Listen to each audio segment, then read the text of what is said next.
Arthur Conan ഡോയലിന്റെ Sherlock Holmes കഥകൾ.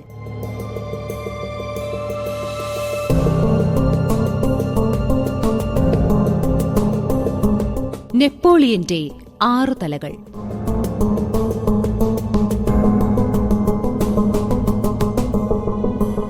Radio നാടകരൂപം. സംവിധാനം എൻ വാസുദേവ്.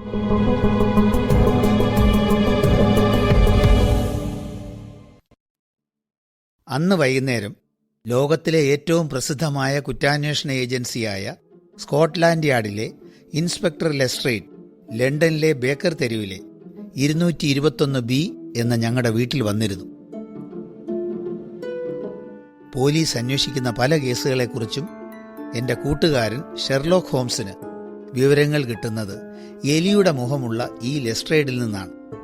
അതുകൊണ്ട് തന്നെ ഈ സന്ദർശനങ്ങൾ ഹോംസും ആസ്വദിച്ചിരുന്നു. പിന്നെ കേസുകൾ കേട്ട ശേഷം തൻ്റെ നിരീക്ഷണങ്ങളും ഉപദേശങ്ങളും പങ്കുവയ്ക്കാൻ ഹോംസും തയ്യാറായിരുന്നു. അന്ന് കാലാവസ്ഥയെയും പത്രവാർത്തകളെയും കുറിച്ചുമൊക്കെ സംസാരിച്ച ശേഷം ചുരുട്ട് ആഞ്ഞു വലിച്ചുകൊണ്ട് ലെസ്ട്രേഡ് എന്തോ ആലോചിച്ചിരുന്നു. എന്താ ലെസ്ട്രേഡ്, വലിയ ആലോചന? പുതിയ കേസിനെ പറ്റി വല്ലതുമാണോ? ഏയ്, ഒന്നുമില്ല. എങ്കിലും എന്തോ ഉണ്ട്, ശരിയല്ലേ? പറയൂ, ഞങ്ങളും കേൾക്കട്ടെ നിങ്ങളെ മതിക്കുന്ന പ്രശ്നം. സത്യത്തിൽ എന്നെ കുഴപ്പിക്കുന്ന ഒരു പ്രശ്നമുണ്ട്.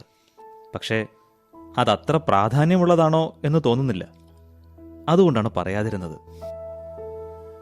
നിസ്സാരമെങ്കിലും ചില വിചിത്ര സ്വഭാവമുള്ള കേസാണിത്. അതുകൊണ്ട് പറഞ്ഞു വരുമ്പോൾ നിങ്ങൾക്ക് ചിലപ്പോൾ താല്പര്യം തോന്നിയേക്കാം. പ്രത്യേകിച്ച് ഡോക്ടർ വാട്സന്. രോഗവുമായി ബന്ധപ്പെട്ട കേസ് വല്ലതുമാണോ? ഏയ്, ഒരു തരം വട്ട്. അതായത് നെപ്പോളിയന്റെ പ്രതിമ എവിടെ കണ്ടാലും അത് തകർക്കുന്ന ഒരുത്തനെക്കുറിച്ച് പറഞ്ഞാൽ നിങ്ങൾ വിശ്വസിക്കുമോ? ഓ, അത്രയേ ഉള്ളൂ. എനിക്കത്ര താല്പര്യം തോന്നുന്നില്ല. ഏതായാലും പറയൂ. വീടുകളുടെ ഉള്ളിൽ കയറി പ്രതിമ മോഷ്ടിച്ച് അത് തകർത്താലോ? ഓഹോ, അത് രസമുള്ള സംഭവമാണല്ലോ. 4 ദിവസം മുമ്പാണ് ആദ്യ സംഭവം നടന്നത്. മോസ് ഹഡ്സൺ എന്നൊരാളുടെ പ്രതിമകളും കൗതുക വസ്തുക്കളും മറ്റും വിൽക്കുന്ന കടയിലെ ജീവനക്കാരൻ ഒരാവശ്യത്തിന് പുറത്തിറങ്ങിയതാണ്. എന്തോ നിലത്ത് വീണ് തകരുന്ന ശബ്ദം കേട്ട് അയാൾ തിരിച്ചു വന്നപ്പോൾ വിൽപ്പനയ്ക്ക് വച്ചിരിക്കുന്ന അനേകം പ്രതിമകൾക്കിടയിലുണ്ടായിരുന്ന നെപ്പോളിയന്റെ ഒരു അർത്ഥകായ പ്രതിമ മാത്രം ആരോ തറയിൽ എറിഞ്ഞുടച്ചിരിക്കുന്നു.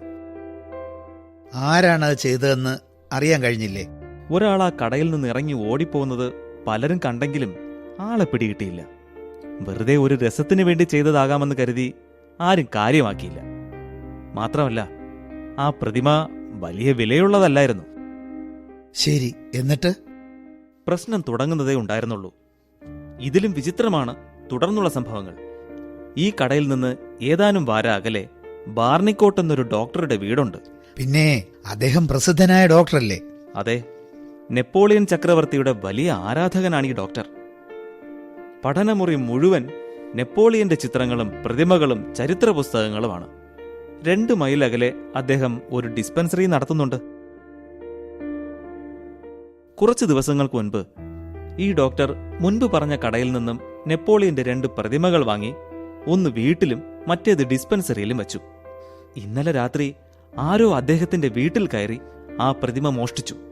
വെളിയിലുള്ള പൂന്തോട്ടത്തിന്റെ മതിലിൽ അടിച്ച് തകർത്തു. ഇത് വളരെ വിചിത്രമായിരിക്കുന്നു, അതേസമയം രസകരവും. താങ്കൾക്ക് ഈ കേസിൽ താല്പര്യമുണ്ടാകുമെന്ന് ഞാൻ ആദ്യമേ പറഞ്ഞില്ലേ? ഇപ്പൊ എങ്ങനെയുണ്ട്? കഥ ഇവിടെ തീരുന്നില്ല. ഇന്ന് ഉച്ചയ്ക്ക് ഡിസ്പെൻസറിയിലെത്തിയ ഡോക്ടർ അത്ഭുതപ്പെട്ടുപോയി. അവിടുത്തെ നെപ്പോളിയൻ പ്രതിമയും ആരോ തകർത്ത് തരിപ്പണമാക്കിയിരിക്കുന്നു. ഇതുവരെ കുറ്റവാളിയെക്കുറിച്ച് ഒരു സൂചനയും ലഭിച്ചില്ലേ? ഇല്ല. വളരെ വിചിത്രമായ കേസ്, സമ്മതിക്കാതെ തരമില്ല. ഒന്ന് ചോദിച്ചോട്ടെ, ഡോക്ടർ വാങ്ങിയ പ്രതിമകൾ 2ഉം ഒരേ രീതിയിലുള്ളതായിരുന്നോ? അതായത് ഒരേ അച്ചിൽ നിർമ്മിച്ചവയായിരുന്നു? അതെ, ഒരേ രീതിയിലുള്ളവ. ഓഹോ, അങ്ങനെയെങ്കിൽ ഇത് ചെയ്തയാൾ നെപ്പോളിയൻ വിരോധിയാണെന്ന് കരുതുന്നത് ശരിയാണെന്ന് എനിക്ക് തോന്നുന്നില്ല. ലണ്ടനിൽ നെപ്പോളിയന്റെ വേറെ എത്രയോ പ്രതിമകളുണ്ട്. അവയൊന്നും ആക്രമിക്കാൻ അയാൾ ശ്രമിച്ചില്ലല്ലോ. ഞാനും അത് ശ്രദ്ധിക്കാതിരുന്നില്ല മിസ്റ്റർ ഹോംസ്. ഈ പ്രദേശത്ത് പ്രതിമകൾ വിൽക്കുന്ന ഒരേ ഒരു കടയാണത്. ഇവിടത്തുകാരനായ അക്രമി കയ്യിൽ കിട്ടിയ പ്രതിമകൾ തകർത്തു എന്ന് കരുതിക്കൂടെ? ഡോക്ടർ വാട്സൺ എന്തു പറയുന്നു? മോണോമാനിയ എന്ന മാനസിക വിഭ്രാന്തി പല രൂപത്തിലും വരാം. നെപ്പോളിയനെക്കുറിച്ച് വളരെയേറെ അറിയുന്ന ഒരാൾക്കോ അദ്ദേഹം നടത്തിയ യുദ്ധങ്ങളിൽ ദുരിതം അനുഭവിക്കേണ്ടി വന്നവർക്കോ അവരുടെ പിൻഗാമികൾക്കോ ഇത്തരം കടുത്ത വിദ്വേഷം ചിലപ്പോൾ ഒരു ഭ്രാന്തായി മാറാം. ഇല്ല, ഞാനത് വിശ്വസിക്കുന്നില്ല. ഇനി നിങ്ങൾ കരുതുന്നത് പോലെ ഒരു കടുത്ത നെപ്പോളിയൻ വിരോധിയോ അല്ലെങ്കിൽ ഒരു കിറുക്കനോ ആണ് അയാൾ എന്ന് തന്നെ ഇരിക്കട്ടെ.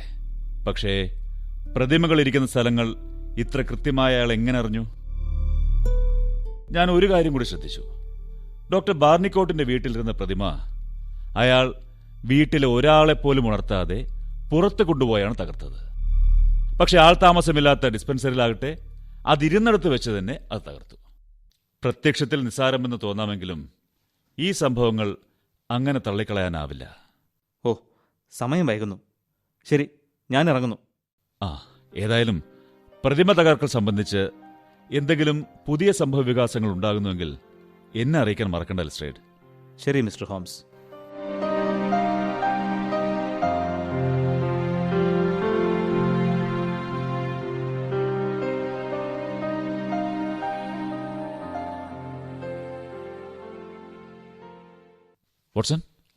വാട്സൺ, ഇത് കണ്ടോ? ലെസ്ട്രേഡ് അയച്ചിരിക്കുന്ന ഒരു കമ്പി സന്ദേശം. എന്താ അയാൾ അറിയിച്ചിരിക്കുന്നത്? ഉടനെ പുറപ്പെടുക, 131 പിറ്റ് സ്ട്രീറ്റ്, കെൻസിംഗ്ടൺ. എന്താ കാര്യം? അറിയില്ല. ലണ്ടനിലെ മറ്റൊരു സ്ഥലത്തുകൂടി നെപ്പോളിയൻ പ്രതിമ തകർത്തു എന്ന് കരുതണം. എന്തായാലും നമുക്ക് ഉടനെ പുറപ്പെടണം.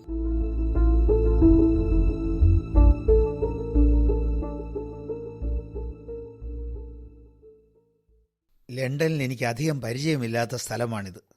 അത്രയൊന്നും ഭംഗിയില്ലെങ്കിലും സാമാന്യം ഭേദപ്പെട്ട വീടുകളാണല്ലോ ഇവിടെ, അല്ലേ ഹോംസ്? ഞാൻ ശ്രദ്ധിച്ചത് മറ്റൊന്നാണ്. ദാ അത് കണ്ടോ, ആ വീടിന്റെ മുന്നിൽ കുറെ ആളുകൾ കൂടി നിൽക്കുന്നത്.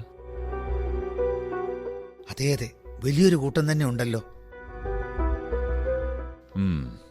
കൊലപാതകമായിരിക്കും, അല്ലെങ്കിൽ ഇത്രയധികം ആളുകൾ തടിച്ചുകൂടുകയില്ല. ദാ നമ്മുടെ ലെസ്ട്രേഡ് നിൽപ്പുണ്ടല്ലോ. ഹോംസ് എത്തിയോ? വരണം. നെപ്പോളിയൻ പ്രതിമ തന്നെയാണ് ഇവിടുത്തെ പ്രശ്നം. കാര്യം കൂടുതൽ ഗുരുതരമായിരിക്കുന്നു എന്ന് മാത്രം. ഇതിൽ താല്പര്യമുണ്ടെന്ന് പറഞ്ഞതുകൊണ്ടാണ് ഞാൻ കമ്പി സന്ദേശം അയച്ചത്. നന്നായി. പറയൂ ലെസ്ട്രേഡ്, എന്താണ് ഇപ്പോൾ ഉണ്ടായത്? ഇതാണ് ഈ വീട്ടിലെ ഗൃഹനായകൻ. അദ്ദേഹം നടന്നതെല്ലാം വിശദമായി പറഞ്ഞു തരും. മിസ്റ്റർ ഹാക്കർ, ഒരു പത്രപ്രവർത്തകനാണ്. മിസ്റ്റർ ഹാക്കർ, ഇത് മിസ്റ്റർ ഷെർലക് ഹോംസ്. ഓ, ഷെർലക് ഹോംസ്, താങ്കളുടെ പേര് ധാരാളം ഞാൻ കേട്ടിരിക്കുന്നു. ജീവിതകാലം മുഴുവൻ മറ്റുള്ളവരുടെ വാർത്തകൾ തേടിപ്പിടിച്ച് നടന്നവനാണ് ഞാൻ. ഇപ്പോൾ ഇതാ ഒരസാധാരണമായ സംഭവത്തിൽ ഞാനും ചെന്ന് അകപ്പെട്ടിരിക്കുന്നു. പറയൂ, എല്ലാം തെളിച്ചു പറയൂ, കേൾക്കട്ടെ. എന്റെ വീട്ടിൽ വച്ചിരുന്ന നെപ്പോളിയന്റെ പ്രതിമയാണ് ഇതിനൊക്കെ കാരണം. നേരം വെളുക്കുന്നത് വരെ എഴുതിക്കൊണ്ടിരിക്കുക എന്റെ പതിവാണ്. ഇന്നലെ രാത്രിയിലും അങ്ങനെ തന്നെയായിരുന്നു. മുകളിലത്തെ നിലയിലെ ബെഡ്റൂമിലിരുന്നാണ് സാധാരണ ഞാൻ എഴുതാറ്. ഒരു 3 മണിയോടെ താഴെ നിന്നൊരു ശബ്ദം കേട്ടു. ഒരു തവണയേ കേട്ടുള്ളൂ. ഞാനത്ര കാര്യമാക്കിയില്ല. പക്ഷേ പെട്ടെന്ന് തന്നെ ഒരു ദയനീയമായ നിലവിളി കേട്ടു. അതുപോലൊരു കരച്ചിൽ ഞാൻ ജീവിതത്തിൽ കേട്ടിട്ടില്ല. അപ്പോൾ നിങ്ങൾ എന്ത് ചെയ്തു? ആദ്യം ഞാനൊന്ന് പകച്ചുപോയി. എങ്കിലും ഞാൻ എൻ്റെ കൈത്തോക്കെടുത്ത് താഴേക്ക് വന്നു. താഴത്തെ മുറിയിലെ ജനൽവാതിൽ മലർക്കെ തുറന്നു കിടക്കുന്നതും ഷെൽഫിൽ വെച്ചിരുന്ന നെപ്പോളിയന്റെ പ്രതിമ അപ്രത്യക്ഷമായതും എനിക്ക് മനസ്സിലായി. പ്ലാസ്റ്റർ ഓഫ് പാരീസിൽ ഉണ്ടാക്കിയ വില കുറഞ്ഞ പ്രതിമ മോഷ്ടിക്കാൻ ആരെങ്കിലും വീട് പൊളിച്ച് അകത്ത് കയറുമോ എന്ന് ഞാൻ അത്ഭുതപ്പെട്ടു. പെട്ടെന്ന് എന്റെ കാലിൽ എന്തോ തടഞ്ഞതുപോലെ തോന്നി. ഞാൻ പതുക്കെ വിളക്ക് തെളിച്ചു. ഞാൻ ഞെട്ടിപ്പോയി. അതൊരു മനുഷ്യന്റെ ശരീരമായിരുന്നു. ഹോ, അതിഭീകരമായിരുന്നു ആ കാഴ്ച. രക്തത്തിൽ കുളിച്ചു കിടക്കുന്ന ആ ശരീരത്തിന്റെ തൊണ്ടയിൽ ആഴത്തിൽ ഒരു മുറിവുണ്ടായിരുന്നു. വാ മലർക്ക തുറന്ന് മലർന്നാണ് അത് കിടന്നിരുന്നത്. ഞാൻ പേടിച്ച് അലറി വിളിച്ചു. പിന്നെ എനിക്കൊന്നും ഓർമ്മയില്ല. പിന്നെ കണ്ണു തുറക്കുമ്പോൾ ഈ തളത്തിൽ ഞാൻ കിടക്കുന്നു. ചുറ്റും കുറച്ച് പോലീസുകാരും. ഈ കൊല്ലപ്പെട്ടയാളെ നിങ്ങൾക്കറിയാമോ? ഞാൻ ആദ്യമായിട്ടാണ് അയാളെ കാണുന്നത്. ഏതായാലും ഈ പരിസരത്തുള്ള ആരുമല്ല. അതാരാണെന്ന് ഇനിയും തിരിച്ചറിഞ്ഞിട്ടില്ല. ശവശരീരം മോർച്ചറിയിലുണ്ട്. 30 വയസ്സിന് താഴെ പ്രായം തോന്നിക്കുന്ന നല്ല ഉയരവും വണ്ണവുമുള്ള ഒരാളാണ്. മോശപ്പെട്ട വസ്ത്രങ്ങളാണ് ധരിച്ചിരിക്കുന്നത്. എങ്കിലും കൂലിപ്പണിക്കാരനാണെന്ന് തോന്നുന്നില്ല. അയാൾ എങ്ങനെയാണ് കൊല്ലപ്പെട്ടത്? കൊമ്പ് പിടിയുള്ള ഒരു കത്തി രക്തത്തിൽ കുതിർന്ന് ശരീരത്തിനടുത്ത് തന്നെ കിടന്നിരുന്നു. അത് അയാളുടേതാണോ കൊലപാതകിയുടേതാണോ എന്നും വ്യക്തമല്ല. ഷർട്ടിന്റെ കീശയിൽ ഒരാപ്പിളും ഒരു കഷ്ണം നൂലും, ലണ്ടൻ പട്ടണത്തിന്റെ ഒരു മാപ്പും പിന്നെ ഒരു ഫോട്ടോയും ഉണ്ടായിരുന്നു. ദാ ഇതാണ് ആ ഫോട്ടോ. ഇവിടെ നോക്കട്ടെ. ആ, വില കുറഞ്ഞ ക്യാമറയിലെടുത്ത അത്ര വ്യക്തമല്ലാത്തൊരു ചിത്രമാണല്ലോ. നല്ല കട്ടിയുള്ള പുരികങ്ങൾ, താടിയിലൊരു മുഴയും. കാണുമ്പോൾ തന്നെ ആളൊരു കുഴപ്പക്കാരനാണെന്ന് തോന്നും. നെപ്പോളിയന്റെ പ്രതിമ മോഷണം പോയി എന്ന് ഹാക്കർ പറഞ്ഞു. എന്നിട്ട് അതെവിടെ? അതാണ് രസകരം. കുറച്ചകലെ ആൾതാമസമില്ലാത്ത ഒരു വീടിന്റെ പൂന്തോട്ടത്തിൽ അത് തകർന്ന് ഛിന്ന ഭിന്നമായി കിടക്കുന്നുവെന്ന് പറയുന്നു. നമുക്ക് അങ്ങോട്ട് പോയാലോ? ഞാനും വരാം. അതിനു മുൻപ് കള്ളനകത്ത് കയറിയ ജനലും ഈ കാർപ്പറ്റുമൊക്കെ ഞാനൊന്ന് പരിശോധിക്കട്ടെ. ആ, അസാധാരണ ഉയരമുള്ള ആളായിരിക്കണം. അല്ലെങ്കിൽ ഇത്ര ഉയരമുള്ള ജനലിന്റെ കുറ്റി തുറക്കാൻ അയാൾക്കാവില്ല. മിസ്റ്റർ ഹാക്കർ, നിങ്ങളുടെ പ്രതിമകളുടെ അവശിഷ്ടങ്ങൾ കാണാൻ വരുന്നോ? ഞാന് ഈ സംഭവത്തെക്കുറിച്ച് എന്തെങ്കിലും ഒന്ന് കുത്തിക്കുറിക്കട്ടെ. എന്റെ വീട്ടിൽ നടന്ന അറുംകൊലയുടെ വാർത്ത ഞാൻ എഴുതിയില്ലെങ്കിൽ പിന്നെ വേറെ ആരെഴുതും? പ്രതിമയുടെ അവശിഷ്ടങ്ങൾ പരിശോധിച്ചല്ലോ മിസ്റ്റർ ഹോംസ്. എന്തു തോന്നുന്നു? നമുക്ക് കുറെ കാര്യങ്ങൾ ഇനിയും അന്വേഷിച്ച് കണ്ടെത്തേണ്ടിയിരിക്കുന്നു. എങ്കിലും ചില സൂചനകൾ ലഭിച്ചിട്ടുണ്ട്. നിസാരമായ ഈ പ്രതിമയ്ക്ക് വേണ്ടി ഒരാളെ കൊല്ലാൻ പോലും മടിയില്ല എന്നത് ഒരു പ്രധാന കാര്യമാണ്. അതുപോലെ ഈ പ്രതിമ തകർക്കപ്പെട്ട സ്ഥലവും ശ്രദ്ധിക്കേണ്ടതാണ്. ഇത് ആൾതാമസമില്ലാത്ത വീടാണെന്ന് അയാൾ നേരത്തെ മനസ്സിലാക്കിയിരിക്കണം. അങ്ങനെയെങ്കിൽ ഹാക്കറിന്റെ വീടിനടുത്തുള്ള ഒഴിഞ്ഞ സ്ഥലത്ത് വെച്ച് അയാൾക്കിത് ചെയ്യാമായിരുന്നല്ലോ. എന്തുകൊണ്ട് അയാൾ അത് ചെയ്തില്ല? ഒരു പ്രതിമ ഇത്രയും ദൂരം ചുമന്ന് ഇവിടെ വന്ന് തകർക്കാനുള്ള കാരണം എന്താവും? ഇവിടെ തെരുവ് വിളക്കിന്റെ പ്രകാശമുണ്ട് എന്നത് തന്നെ. അത് ശരിയാണല്ലോ. ഡോക്ടർ ബാർണിക്കോട്ടിന്റെ വീട്ടിലെ പ്രതിമ തകർത്തതും പൂന്തോട്ടത്തിലെ വിളക്കിന് താഴെയായിരുന്നു. കറക്റ്റ്. ഹാക്കറിന്റെ വീട്ടിൽ വെച്ച് കൊല ചെയ്യപ്പെട്ടതാരാണെന്ന് തിരിച്ചറിയാൻ വിഷമമില്ല. അതറിഞ്ഞാൽ കൊലപാതകയെയും കണ്ടെത്താൻ എളുപ്പമാകും. നിങ്ങൾ പറയുന്നത് ശരി തന്നെ. എന്നാൽ ഞാൻ ഈ കേസിനെ കാണുന്നത് മറ്റൊരു തരത്തിലാണ്. എന്നുവച്ചാൽ? അത് പറഞ്ഞ് നിങ്ങളുടെ അന്വേഷണത്തിന് ഗതി അട്ടിമറിക്കാൻ ഞാൻ ആഗ്രഹിക്കുന്നില്ല. നിങ്ങൾ നിങ്ങളുടെ വഴിക്ക് അന്വേഷിക്കൂ, ഞാൻ എൻ്റെ രീതിയിലും. നമുക്ക് കുറച്ച് ദിവസങ്ങൾ കഴിഞ്ഞ് നമ്മുടെ കണ്ടെത്തലുകൾ കൈമാറാം. എന്താ? ശരി, എന്നാൽ അങ്ങനെ ആകട്ടെ. ആ, ലെസ്ട്രേഡ്, ഒരു കാര്യം കൂടി. കൊല ചെയ്യാൻ പോലും മടിയില്ലാത്ത ഒരു ഭ്രാന്തനായ നെപ്പോളിയൻ വിരോധിയാണ് ഇതിന് പിന്നിലെന്ന് എനിക്ക് സംശയമില്ല എന്ന് ഹാക്കറിനോട് പറഞ്ഞേക്കൂ. അക്കാര്യം അയാളുടെ റിപ്പോർട്ടിലും ചേർത്തോളാൻ പറയൂ. അത് നമ്മുടെ രണ്ടുപേരുടെയും അന്വേഷണങ്ങൾക്ക് ഗുണം ചെയ്യും. ശരി, ഞാൻ ഹാക്കറിനെ ഒന്ന് കാണട്ടെ. പിന്നെ ഇന്ന് വൈകുന്നേരം നിങ്ങൾക്ക് ഞങ്ങളുടെ വീട്ടിലൊന്ന് വരാൻ കഴിയുമോ? കാര്യങ്ങൾ ഞാൻ വിചാരിക്കുന്ന രീതിയിൽ നീങ്ങുകയാണെങ്കിൽ ഇന്ന് രാത്രി നമുക്ക് ചെറിയൊരു സാഹസിക ദൗത്യം നടത്തേണ്ടി വരും. ആ, കൊല ചെയ്യപ്പെട്ട ആളുടെ പക്കലിരുന്ന ഫോട്ടോ എന്റെ കയ്യിലിരിക്കട്ടെ. കഴിയുന്നതും ഞാൻ വൈകുന്നേരം ബേക്കർ സ്ട്രീറ്റിലെത്താം. അപ്പോ കാണാം.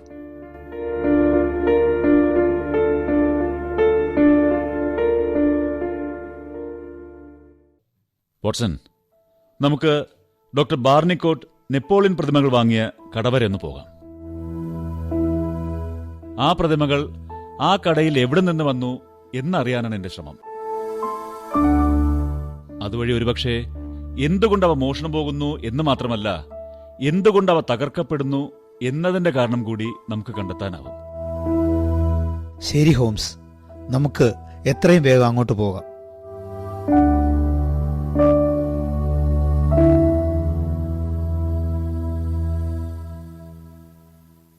അതെ സർ, 2 പ്രതിമകളും ഡോക്ടർ ബേർണിക്കോട്ടിന് വിറ്റത് ഞാനാണ്.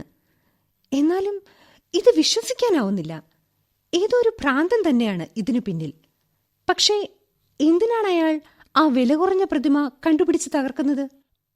അതുപോട്ടെ, എവിടെ നിന്നാണ് നിങ്ങൾ ഈ പ്രതിമകൾ വരുത്തുന്നത്? ഈ സംഭവമായി അതിനെന്ത് ബന്ധമാണുള്ളത്? 10-30 കൊല്ലമായി ഞാൻ ഈ കച്ചവടം തുടങ്ങിയിട്ട്. നിങ്ങൾ പറയൂ, എവിടെയാണ് ഈ പ്രതിമകൾ ഉണ്ടാക്കുന്നത്? ബസ് സ്റ്റേഷന്റെ അടുത്തുള്ള പള്ളിയുള്ള തെരുവില്ലേ, അവിടെയുള്ള ഗിൽഡൻ ആൻഡ് കമ്പനിയിൽ നിന്ന്. പ്രതിമകൾ ഉണ്ടാക്കുന്ന പഴയൊരു കമ്പനിയാണത്. ഓ, നിങ്ങളാകെ നെപ്പോളിയന്റെ എത്ര പ്രതിമകൾ വാങ്ങി? ഞാൻ ആകെ 3 എണ്ണം വാങ്ങി. 2 എണ്ണം ഡോക്ടർ ബേർണിക്കോട്ടിന് വിറ്റു. 1 എണ്ണം ഈ കടയിൽ വെച്ച് ആരോ തകർത്തു. ഓ, അപ്പോൾ അങ്ങനെയാണ് കാര്യങ്ങൾ അല്ലേ? ദാ, ഈ ഫോട്ടോയിൽ കാണുന്ന ആളെ നിങ്ങൾക്കറിയാമോ?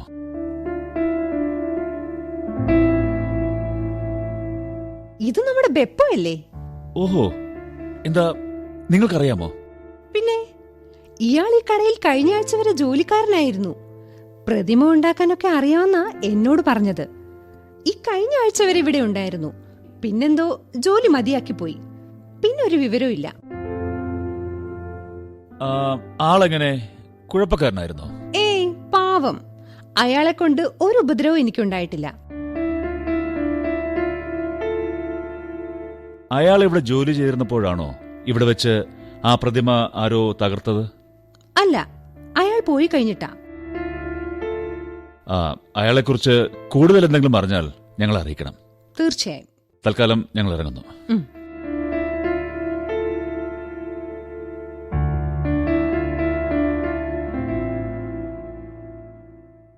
നിങ്ങൾ പറയുന്നതൊന്നും എനിക്ക് മനസ്സിലാകുന്നില്ല.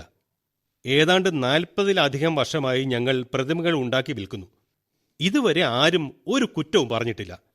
ശരി, നിങ്ങൾ ഈ നെപ്പോളിയൻ പ്രതിമകൾ ആകെ എത്ര എണ്ണം ഉണ്ടാക്കി? ആകെ 6 എണ്ണം. 3 എണ്ണം മൂഷാട്സനും 3 എണ്ണം ഹാർഡിംഗ് ബ്രദേഴ്സ് എന്ന സ്ഥാപനത്തിനും വിറ്റു. എങ്ങനെയാണ് ഈ പ്രതിമകൾ നിർമ്മിച്ചത്?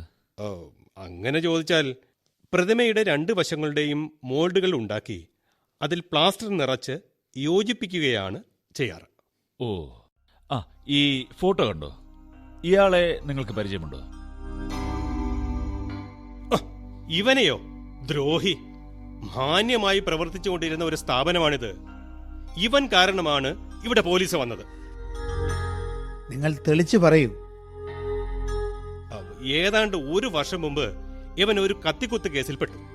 പോലീസ് ഇവിടെ വന്ന് അവനെ പൊക്കി. എന്താണ് ഇവന്റെ പേര്? ബെപ്പോ. നല്ല പണിക്കാരനായിരുന്നു. സത്യത്തിൽ ഞങ്ങളുടെ ഏറ്റവും നല്ല പണിക്കാരൻ.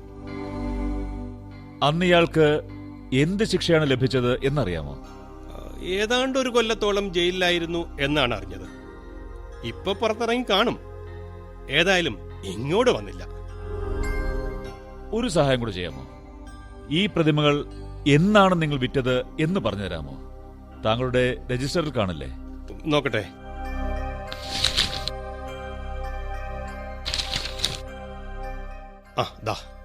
ജൂൺ മാസം 2-ാം തീയതി. ഒരു കാര്യം കൂടി, ബെപ്പോ എന്നാണ് പോലീസ് പിടിയിലായത് എന്ന് പറയാൻ കഴിയുമോ? ഓ, അതിപ്പോ ഞാനെങ്ങനെ കൃത്യമായി പറയാനാണ്? ഏതാണ്ട് 1 വർഷത്തിന് മുമ്പാണെന്ന് ഞാൻ പറഞ്ഞല്ലോ. ദേ, നിങ്ങൾ ശമ്പളം രേഖപ്പെടുത്തുന്ന ആ രജിസ്റ്റർ ഒന്ന് നോക്കിയാ പോരെ? ഓ, അത് ശരിയാ.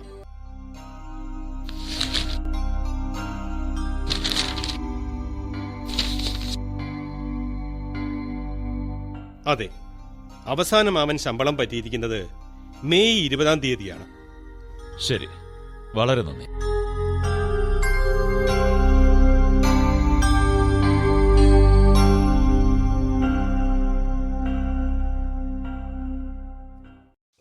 നിങ്ങൾ പറയുന്നത് ശരിയാണ്. ഞാനും വായിച്ചു. ഹോയ്സ് ഹാക്കർ എൻ്റെ അടുത്ത സുഹൃത്താണ്. 2-3 മാസം മുമ്പാണ് ഈ പ്രതിമ അദ്ദേഹം ഇവിടെ നിന്ന് വാങ്ങിയത്. ഇത്തരത്തിലുള്ള 3 പ്രതിമകളല്ലേ നിങ്ങൾ ഗെൽഡർ കമ്പനിയിൽ നിന്ന് വരുത്തിയത്? അതെ, 3 വിറ്റു. ആ, ഒരെണ്ണം ഹാക്കർ വാങ്ങി. മറ്റു 2 പ്രതിമകൾ ആർക്ക് വിറ്റു? ആ, അത് പറഞ്ഞുതരാം. ഈ ബിൽ ബുക്ക് നോക്കിയാൽ മതിയല്ലോ. ദാ ഒരെണ്ണം ഇവിടെ അടുത്ത് ലാബർനം വില്ലയിൽ താമസിക്കുന്ന ജോഷ്വ ബ്രൗൺ എന്നൊരാൾക്കാണ്. മറ്റൊന്ന് വാങ്ങിയത് സാന്റാഫോർഡ്. അയാളുടെ അഡ്രസ്സ് ലണ്ടന് പുറത്താണ്. ഈ ഫോട്ടോയിൽ കാണുന്ന ആളെ നിങ്ങൾ മുമ്പ് കണ്ടിട്ടുണ്ടോ? ഇല്ല സാർ, ഇത്രയും വൃത്തികെട്ട മുഖമുള്ള ഒരുത്തനെ ഒരു തവണ കണ്ടാൽ ആരെങ്കിലും മറക്കുമോ? അപ്പോൾ നിങ്ങൾ ഇയാളെ കണ്ടിട്ടേ ഇല്ല അല്ലേ? ഇല്ല, കണ്ടിട്ടില്ല.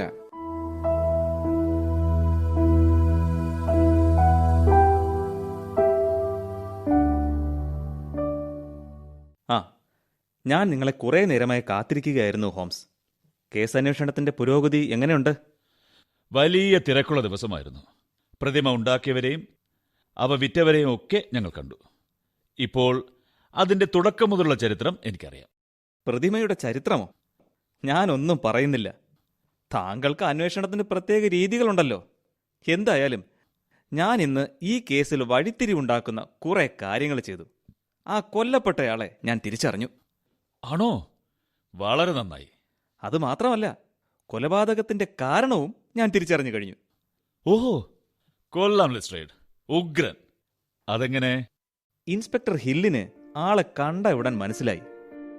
പെട്രോ വെന്നൂസി എന്നാണ് അയാളുടെ പേര്. ലണ്ടനിലെ കുപ്രസിദ്ധനായ ക്രിമിനലാണ് അയാൾ. ഇറ്റാലിയൻ മാഫിയയുമായി ഇയാൾക്ക് ബന്ധമുണ്ടെന്ന് സംശയമുണ്ട്. ശരി, എന്നാൽ എങ്ങനെയാണ് അയാൾ കൊല്ലപ്പെട്ടത്? എന്താ ഹോംസ്, നിസ്സാരം. കൊല ചെയ്തയാൾക്കും മാഫിയയുമായി ബന്ധം കാണും. തമ്മിൽ തെറ്റിയതിനെ തുടർന്ന് കൊന്നതാവും. പെട്രോയുടെ പോക്കറ്റിൽ കണ്ട ഫോട്ടോ അയാളെ കൊന്നയാളുടേതാവും. ആള് മാറാതിരിക്കാനാവും അത് പോക്കറ്റിൽ കൊണ്ടു നടന്നത്. കൊലയാളി ഹാക്കറുടെ വീട്ടിൽ കയറുന്നത് കണ്ട് അയാളെ വകവരുത്താൻ കാത്തുനിന്നതാവും പെട്രോ. പക്ഷേ തമ്മിലുള്ള സംഘട്ടനത്തിൽ സംഗതി തിരിഞ്ഞു എന്ന് മാത്രം. എന്തു പറയുന്നു ഹോംസ്? അപാരം. നിങ്ങളുടെ കണ്ടെത്തൽ ഗംഭീരം. പക്ഷേ ആ പ്രതിമകളെക്കുറിച്ച് നിങ്ങളൊന്നും പറഞ്ഞില്ല. ശേ, പ്രതിമകൾക്ക് എന്തിനാണ് ഇത്ര പ്രാധാന്യം നൽകുന്നത്? അതൊക്കെ ഏതോ ഭ്രാന്തന്റെ വേലയല്ലേ. കൂടുതൽ പ്രധാനം ആ കൊലപാതകമാണ്. അതിനെക്കുറിച്ചുള്ള കൂടുതൽ വിവരങ്ങൾ ശേഖരിക്കാനാണ് ഞാൻ ശ്രമിച്ചുകൊണ്ടിരിക്കുന്നത്. ശരി, ഇനി നിങ്ങളുടെ അടുത്ത പരിപാടി എന്താണ്? അത് വളരെ ലളിതം. ഞാൻ ഇൻസ്പെക്ടർ ഹില്ലുമായി ചേർന്ന് ഈ ഫോട്ടോയുടെ സഹായത്തോടെ കൊലപാതകയെ നാളെ തന്നെ അകത്താക്കും. എന്താ മിസ്റ്റർ ഷെർലക് ഹോംസ്, താങ്കൾക്കും വേണമെങ്കിൽ ഞങ്ങളോടൊപ്പം കൂടാം. ഹേയ്, അതിന്റെ ആവശ്യമുണ്ടെന്ന് തോന്നുന്നില്ല. അതിനേക്കാൾ എളുപ്പത്തിൽ പ്രശ്നം പരിഹരിക്കാമെന്നാണ് എന്റെ വിശ്വാസം. പറ്റുമെങ്കിൽ ഇന്ന് രാത്രി തന്നെ. ഇന്ന് രാത്രിയിലോ? അതെങ്ങനെ?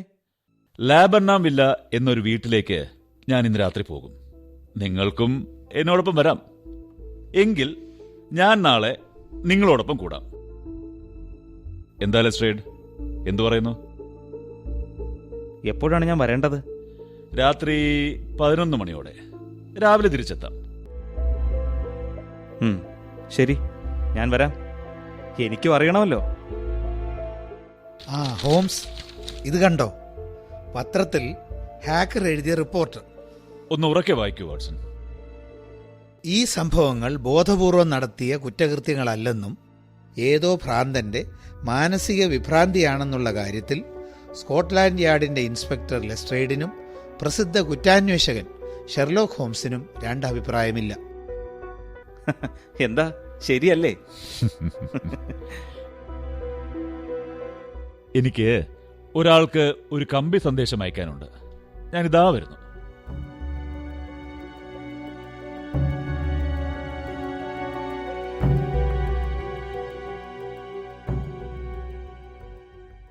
ഇതാണ് നമ്മൾ അന്വേഷിക്കുന്ന ലാബർനാം വില്ല. ശബ്ദമൊന്നുമില്ല. എല്ലാവരും നല്ല ഉറക്കത്തിലാണെന്ന് തോന്നുന്നു. മണി 12 നോക്കൂ, മുൻവശത്ത് മുറിയിൽ ഒരു പ്രകാശമുണ്ട്. വാട്സൺ, കൈത്തോക്കെടുത്തിട്ടുണ്ടല്ലോ അല്ലേ? ഇതുപോലുള്ള യാത്രകളിൽ തോക്ക് കരുതണമെന്ന് പ്രത്യേകം പറയണമെന്നില്ലല്ലോ. ഏതായാലും ഇന്ന് മഴയില്ലാത്തത് ഭാഗ്യമായി. ശോ, ഒരു സിഗരറ്റ് വലിക്കാൻ പോലും സാധിക്കില്ലല്ലോ. ദേ, ഒരാൾ വരുന്നു.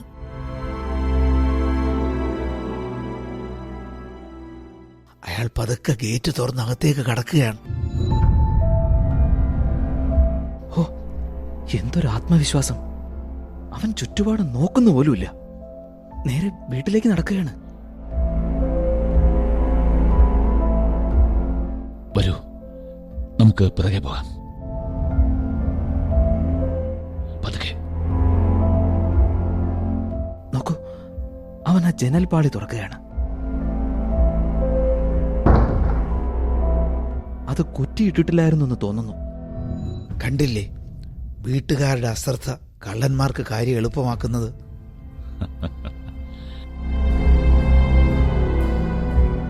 ദാ, അയാൾ വീട്ടിനകത്ത് കടന്നു കഴിഞ്ഞു.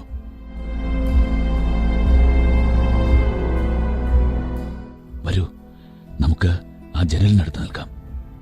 അവൻ പുറത്തിറങ്ങുമ്പോൾ പിടികൂടാം.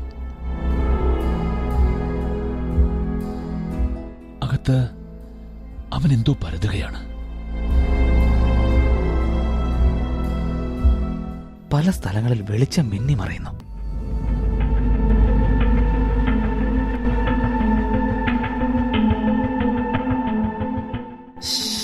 ദേ, അവൻ ആ ജനലിലൂടെ തന്നെ പുറത്തേക്ക് വരുന്നു. അവന്റെ കയ്യിൽ എന്തോ ഉണ്ടല്ലോ. അല്പം ഭാരമുള്ളതാണെന്ന് തോന്നുന്നു.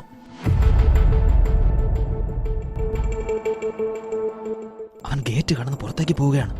വരൂ, അവൻ രക്ഷപ്പെടുന്നതിന് മുമ്പ് പിടികൂടണം. ഏയ്, ധൃതി വേണ്ട. അവൻ ആ തെരുവ് വിളക്കിന്റെ വെളിച്ചമുള്ളിടത്തേക്കാണ് പോകുന്നത്.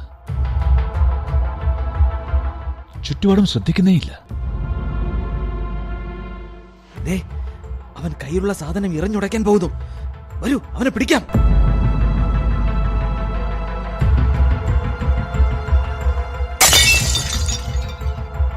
അയ്യോ, ഇത് ആ നെപ്പോളിയന്റെ പ്രതിമയാണല്ലോ. പിടിക്കവനെ. അയ്യോ, വിട് വിട് വിട് വിട്. അയ്യോ അയ്യോ അയ്യോ. അനങ്ങിപ്പോരുത്. ദാ, വിലങ്ങ്.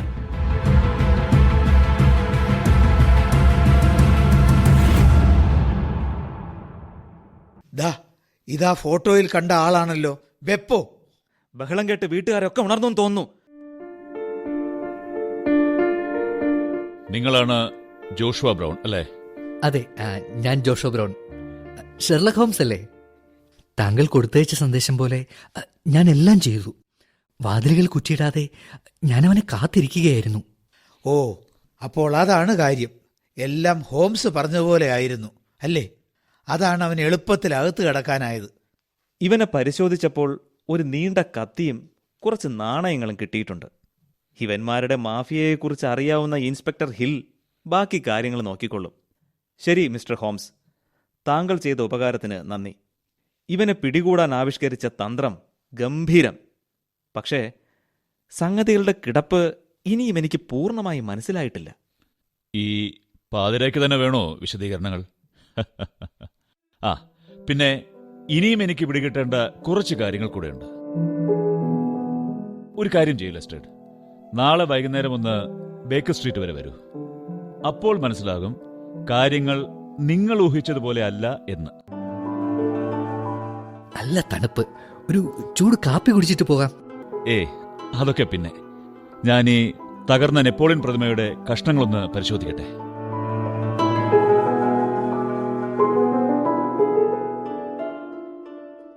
ആ, ഇന്നലെ പറഞ്ഞതുപോലെ ഞാൻ എത്തി mister Holmes. Good evening. Good evening Lestrade. ഇന്നലെ പിടികൂടിയവനെക്കുറിച്ച് കൂടുതൽ വിവരങ്ങൾ കിട്ടിയോ? ബെപ്പോ എന്നാണ് അവന്റെ പേര്. ഓഹോ, പിന്നെ? ഒരിക്കലും നന്നാവാത്തവൻ എന്നാണ് അവന്റെ അയൽക്കാർ പോലും അവനെക്കുറിച്ച് പറയുന്നത്. ശില്പങ്ങൾ ഉണ്ടാക്കാൻ മിടുക്കനാണവൻ. അടുത്ത കാലത്ത് 2-3 കേസുകളിൽ കുടുങ്ങി. ഒന്ന് ഒരു നിസ്സാര മോഷണത്തിന്, പിന്നെ ഒരു കത്തിക്കുത്ത് കേസിൽ 2 വട്ടം ജയിൽ ശിക്ഷയെ അനുഭവിച്ചു. പക്ഷേ എന്തിനയാൾ നെപ്പോളിയൻ പ്രതിമകൾ തിരഞ്ഞുപിടിച്ച് നശിപ്പിക്കണം? അതിന്റെ കാരണം എത്ര ചോദ്യം ചെയ്തിട്ടും അയാൾ പറയാൻ കൂട്ടാക്കുന്നില്ല. ആ പ്രതിമകളെല്ലാം ഗൽഡർ കമ്പനിയിൽ വെച്ച് അയാൾ തന്നെ നിർമ്മിച്ചതാണോ എന്നും സംശയമുണ്ട്. അല്ല, ഹോംസ് എന്താ ഒന്നും പറയാത്തത്?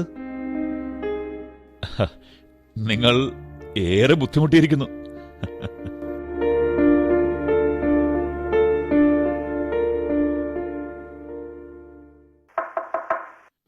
യെസ്, അകത്ത് വരൂ. ഷെർലക് ഹോംസ് ഉണ്ടോ? ഞാൻ വൈകിയോ? ഇല്ല, മിസ്റ്റർ സ്റ്റാൻഫോർഡ് അല്ലേ? വരൂ, ഇരിക്കൂ. വണ്ടി കിട്ടാൻ അല്പം താമസിച്ചു.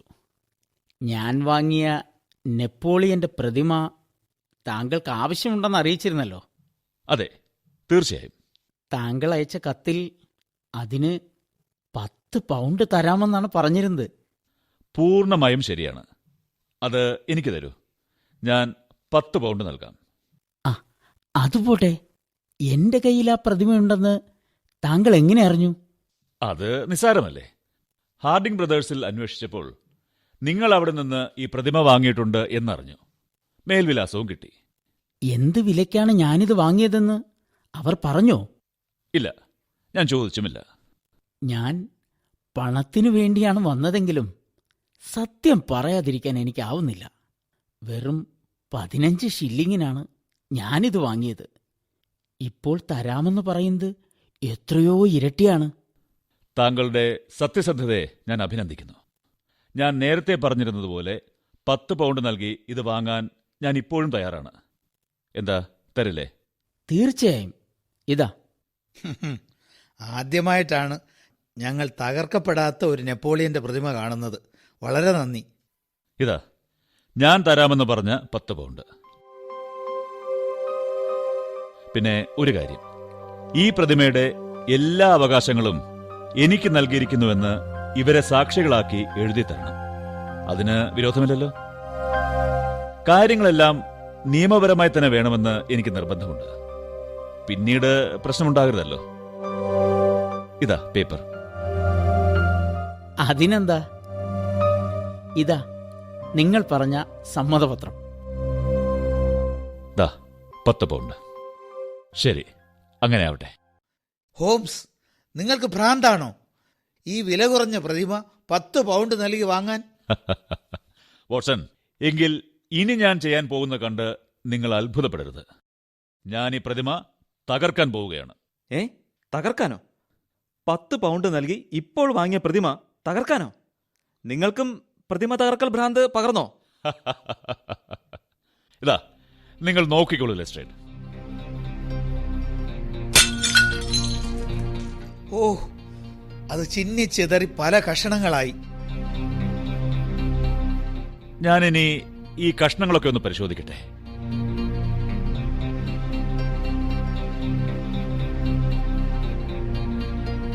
ദാ, കിട്ടി കിട്ടി. നോക്കൂ, ദാ കണ്ടോ? കണ്ണ് തുറന്ന് നോക്കൂ എല്ലാവരും. ഓ, എന്താണിത്? എന്തൊരു തിളക്കം! കണ്ണു മഞ്ഞളിക്കുന്നു. പ്രിയ സുഹൃത്തുക്കളെ, ഇതാണ് ബോർഗിയാസിലെ അമൂല്യമായ കറുത്ത മുത്ത്. നിങ്ങൾ ഇതിനെക്കുറിച്ച് കേട്ടിട്ടില്ലേ? പിന്നെ ധാരാളം. അതെങ്ങനെ ഈ നെപ്പോളിയൻ പ്രതിമയ്ക്കകത്ത് വന്നു? വിശ്വസിക്കാൻ കഴിയുന്നില്ല. അതെ, ലോകത്തിലെ ഏറ്റവും വില കൂടിയ മുത്തുകളിൽ ഒന്നാണിത്. ഇത് ഈ പ്രതിമയ്ക്കകത്ത് വന്നതിന്റെ കഥ ഞാൻ പറഞ്ഞുതരാം. ദാക്രെ ഹോട്ടലിൽ വെച്ച് കൊളോണ രാജകുമാരിയുടെ പക്കൽ നിന്നും ഈ മുത്ത് മോഷ്ടിക്കപ്പെട്ട സംഭവം നിങ്ങൾക്ക് ഓർമ്മയില്ലേ ലെസ്ട്രേഡ്? ഓർക്കുന്നു. അതിനെ തുടർന്നുണ്ടായ കോലാഹലവും. പക്ഷേ കുറെ അന്വേഷണങ്ങൾ നടന്നെങ്കിലും തുമ്പൊന്നും കിട്ടിയില്ല. ആ കേസ് അന്വേഷണവുമായി ഞാനും ബന്ധപ്പെട്ടിരുന്നു. അന്ന് രാജകുമാരിയുടെ ഇറ്റലിക്കാരിയായ ഒരു പരിചാരികയെ എനിക്ക് സംശയമുണ്ടായിരുന്നു. ലുക്രേഷ്യ വെന്യൂസി എന്നായിരുന്നു അവളുടെ പേര്. അവളുടെ സഹോദരൻ ലണ്ടനിലുണ്ടായിരുന്നു എന്നും അറിയാമായിരുന്നു. പക്ഷെ അന്ന് ഒന്നും തെളിയിക്കാനായില്ല.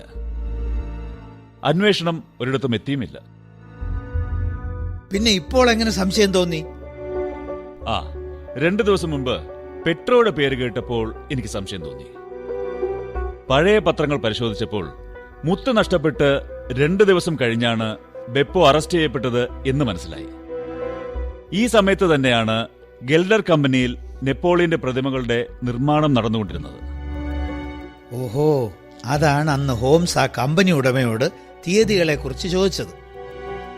അതെ, ഈ സംഭവങ്ങളുടെ പരസ്പര ബന്ധം മനസ്സിലാക്കാൻ എളുപ്പമാണ്. ഈ മോഷ്ടിക്കപ്പെട്ട മുത്ത് എങ്ങനെയോ ബെപ്പോയുടെ കൈകളിൽ വന്നു. അത് ഒരുപക്ഷെ പെട്രോയിൽ നിന്ന് മോഷ്ടിച്ചതാകാം, അല്ലെങ്കിൽ പെട്രോ അത് വിൽക്കാനോ സൂക്ഷിക്കാനോ അയാളെ ഏൽപ്പിച്ചതാവാം. ഇനി അതുമല്ലെങ്കിൽ ബെപ്പോയ്ക്കും അത് മോഷ്ടിച്ച ലുക്രേഷ്യയ്ക്കും തമ്മിൽ എന്തെങ്കിലും ബന്ധമുണ്ടായിരുന്നിരിക്കാം.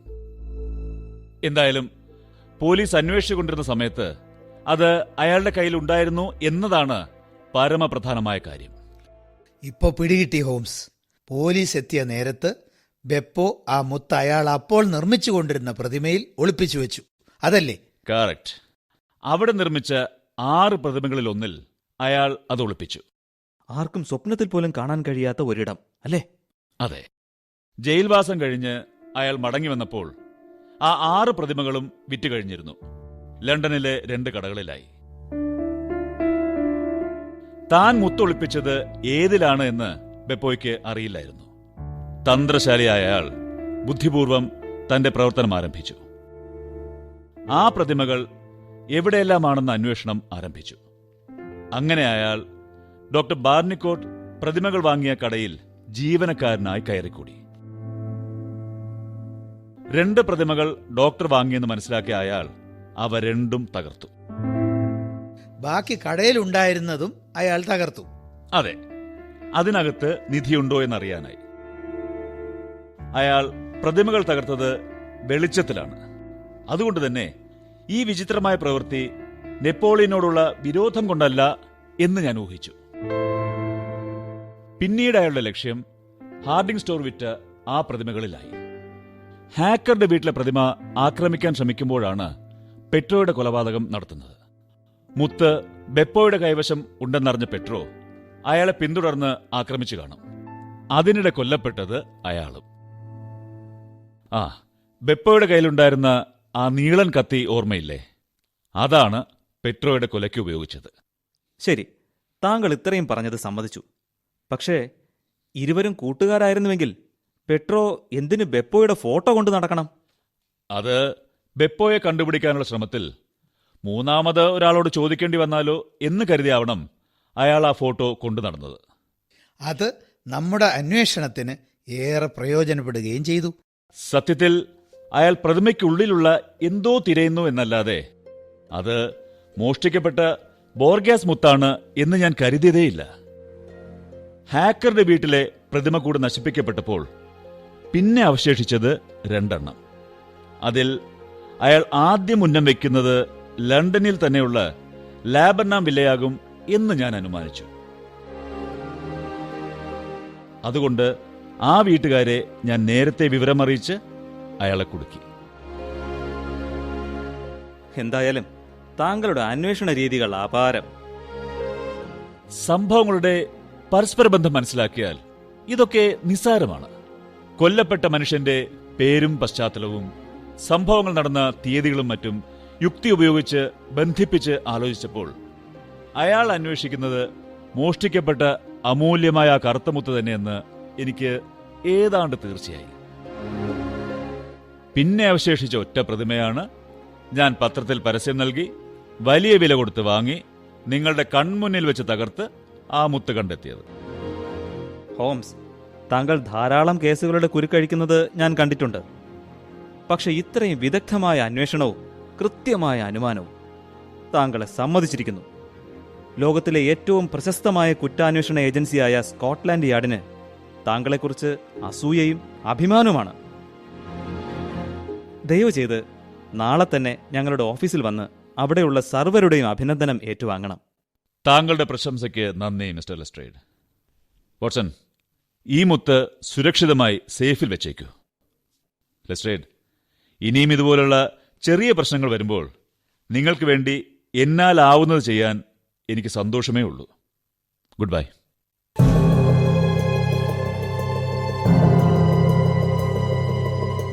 ആർതർ കോനൻ ഡോയലിന്റെ ഷെർലക് ഹോംസ് കഥകൾ.